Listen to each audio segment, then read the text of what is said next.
پھر فرشتے عرض کرتے ہیں الہ العالمین کیا لوہے سے بھی پاورفل طاقتور کوئی چیز ہے؟ اللہ رب العزت فرماتا ہے ہاں آگ ہے جو لوہے کو بھی پگھلا دیتی ہے۔ پھر فرشتے عرض کرتے ہیں الہ العالمین کیا آگ سے بھی طاقتور کوئی چیز ہے؟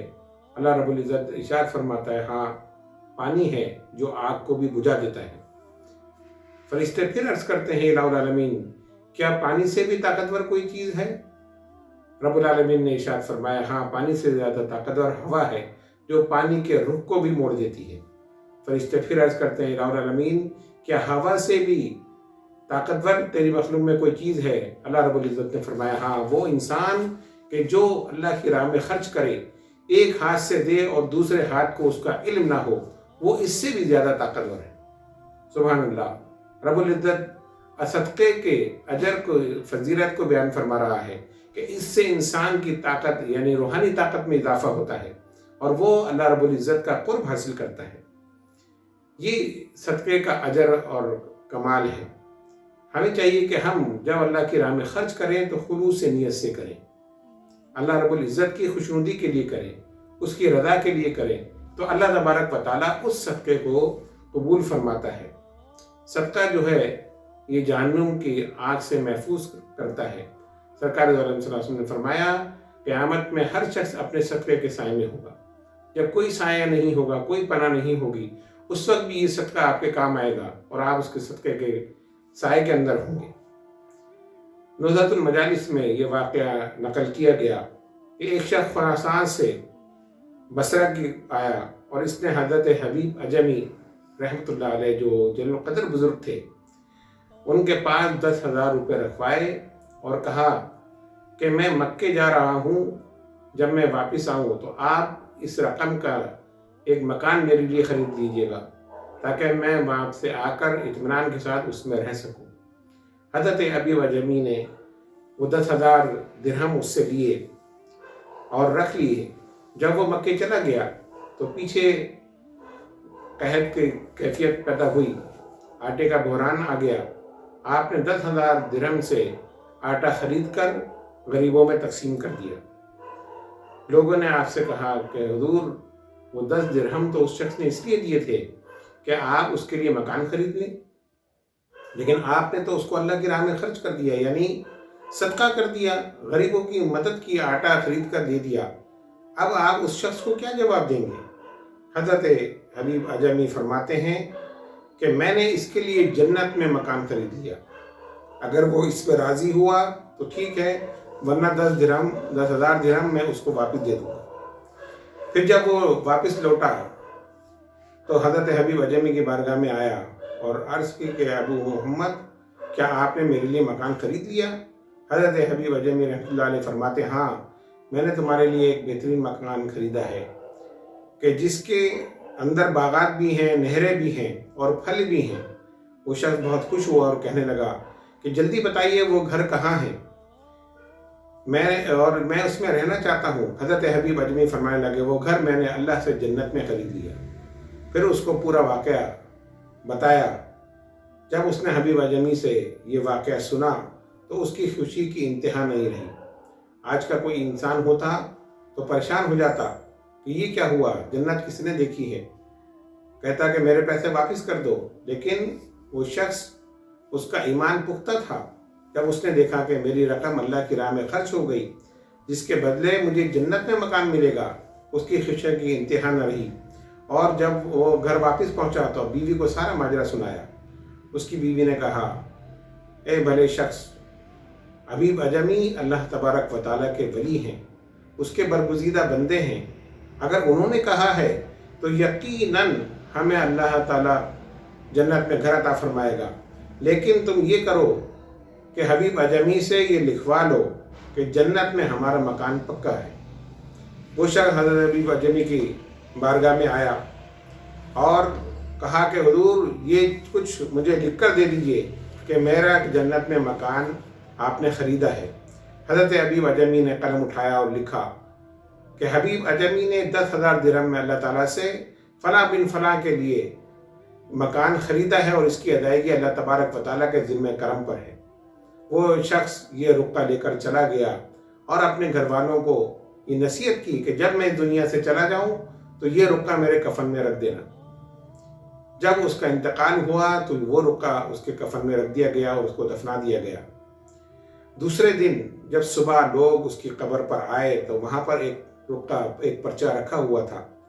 جب لوگوں نے اس کو اٹھایا تو اس پر لکھا ہوا تھا کہ حبیب اجمی نے جو گھر میرے لیے جنت میں خریدا تھا وہ مجھے مل گیا۔ اللہ اکبر، سبحان اللہ، یہ اللہ تبارک و تعالیٰ کی عطا ہے۔ تم دنیا میں خرچ کرو، آخرت میں بھی اس کا اجر ملے گا۔ اگر ذہن میں خلوص سے نیت ہوگی، نیت کے اندر فطور نہیں ہوگا، نیت میں دکھاوا نہیں ہوگا، نیت میں نفس کا شائبہ نہیں ہوگا، بلکہ صرف اللہ کی رضا کے لیے اگر خرچ کیا جائے تو اللہ تبارک و تعالیٰ اس بندے کے اس کاوش کو قبول بھی فرماتا ہے اور اس کا اجر بھی عطا فرماتا ہے۔ بزرگان دین فرماتے ہیں اگر تجارت کرنی ہے تو اللہ سے کرو۔ دنیا والوں سے کرو گے اس میں تمہیں نقصان بھی ہو سکتا ہے، لوگ تمہیں دھوکہ بھی دے سکتے ہیں، لیکن جب تم اللہ سے تجارت کرتے ہو، کاروبار کرتے ہو، رب العالمین ایک کے 70 بھی دیتا ہے، ایک کے 10 گنا بھی دیتا ہے، ایک کے ڈبل بھی عطا فرماتا ہے۔ اس کے خزانے کرم میں کوئی کمی نہیں۔ نزہت المجالس میں حضرت علی کرم اللہ وجہ کا یہ واقعہ موجود ہے کہ حضرت علی کرم اللہ وجہ حضرت فاطمہ الزہرا رضی اللہ تعالیٰ عنہ کا ادار بیچنے نکلتے ہیں تاکہ اس کی قیمت سے کھانے کے لیے کچھ لیا جا سکے۔ حضرت مولا علی کرم اللہ وجہ نے ادار کو 6 درہم میں بیچا۔ راستے میں سائل آیا اور مولا علی سے جب عرض کی تو آپ نے وہ 6 درہم اس سائل کو دے دیے۔ تھوڑا آگے بڑھے تو ایک عربی اونٹنی لیے چلا آ رہا تھا۔ آپ کے قریب آ کر کہنے لگا کہ ابو الحسن کیا یہ اونٹنی خریدو گے؟ حضرت علی کرم اللہ وجہ فرماتے ہیں کہ میرے پاس تو رقم موجود نہیں ہے۔ اس نے کہا اچھا یہ اونٹنی میں 100 درہم میں بیچوں گا، تم ادھار خرید لو، جب تمہارے پاس 100 درہم ہو تو مجھے دے دینا۔ حضرت علی کرم اللہ وجہ نے وہ اونٹنی اس سے ادھار لی اور آگے چلے تو پھر ایک شخص سے ملاقات ہوئی جس نے کہا کہ علی یہ بتاؤ یہ اونٹنی بیچو گے؟ آپ نے فرمایا میں نے یہ 100 درہم میں خریدی ہے۔ اس نے کہا میں اس کے 160 درہم تمہیں دوں گا، یہ اونٹنی مجھے بیچ دو۔ حضرت علی کرم اللہ وجہ نے وہ اونٹنی اس کو دی اور 160 درہم اس سے لے لیے۔ جب حضرت علی کرم اللہ وجہ آگے بڑھتے ہیں اس کے تو پھر وہی شخص ملا کہ جس نے ادھار اونٹنی آپ کو بیچی تھی۔ اس نے پوچھا ہے علی کیا اونٹنی تم نے بیچ دی؟ آپ نے فرمایا ہاں میں نے بیچ دی۔ کہا پھر میرے 100 درہم مجھے واپس مجھے دے دو۔ حضرت علی کرم اللہ وجہ نے اس کو 100 درہم دیے اور 60 درہم لے کر گھر لوٹے۔ حضرت فاطمہ الزہرا خاتون جنت رضی اللہ تعالیٰ عنہ نے جب 60 درہم دیکھے تو پوچھا ہے علی یہ کہاں سے آئے؟ حضرت علی کرم اللہ وجہ نے فرمایا میں نے اللہ تبارک و تعالیٰ سے تجارت کر لی، تمہارے ادار کے 6 درہم میرے پاس آئے جو میں نے اللہ کی راہ میں خرچ کیے اور اللہ تبارک و تعالیٰ نے اس کے بدلے مجھے یہ 60 درہم عطا فرمائے۔ اس کے بعد حضرت مولا علی کرم اللہ وجہ حضور اکرم صلی اللہ علیہ وسلم کی خدمت میں حاضر ہوئے تو جانے کونین صلی اللہ علیہ وسلم نے فرمایا اے علی تمہیں اونٹنی بیچنے والے کا پتہ ہے وہ کون تھا؟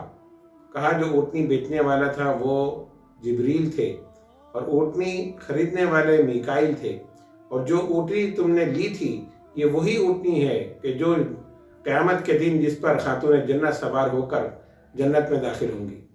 اللہ اکبر۔ اللہ رب العزت جو ہے جب دینے پہ آتا ہے تو اپنے کرم کے مطابق عطا فرماتا ہے۔ ہم انسان اپنی حیثیت کے مطابق خرچ کرتے ہیں لیکن وہ اپنی رحمت اور کرم کے مطابق عطا فرماتا ہے۔ ان واقعات سے اور قرآن مجید فرقان حمید کی آیات سے ہمیں پتہ چلتا ہے کہ اللہ رب العزت کی راہ میں خرچ کرنے سے کم نہیں ہوتا بلکہ مال میں اضافہ ہوتا ہے۔